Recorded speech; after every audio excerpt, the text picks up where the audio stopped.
Bemorimiz uzoq yildan beri kuchli bosh og'rig'i va burundan yiring ajrimlar kelishini sababini topolmay yurganlar. Bizga kelganlarda shunaqa shikoyatlar bilan keldi. Rentgen qilib ko'rdik.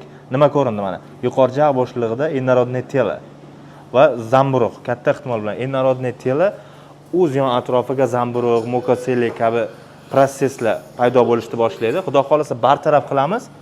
Nafas yo'llarini tiklab, bosh og'riqlarini ketkazamiz inshaalloh. Kuzatishda davom etinglar.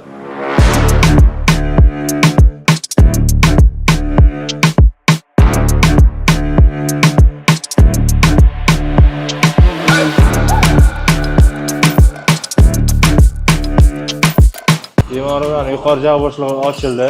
Necha yildan beri qanaqa darajada bezovta qilib kelgan. Innorodniy telo o'z atrofiga mana shunaqa gribok yig'adi. Xudo xolasa tozalab beramiz. Inshaalloh bemorimizni darddan xalos qilamiz.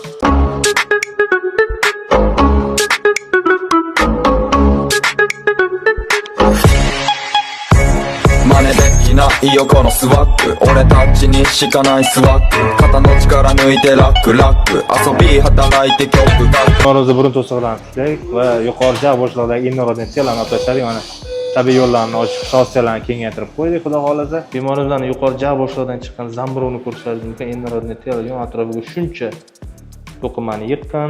Xudo xolasa bemorimiz endi mazza qilib nafas oladi va og'riqlardan batamom qutuladi.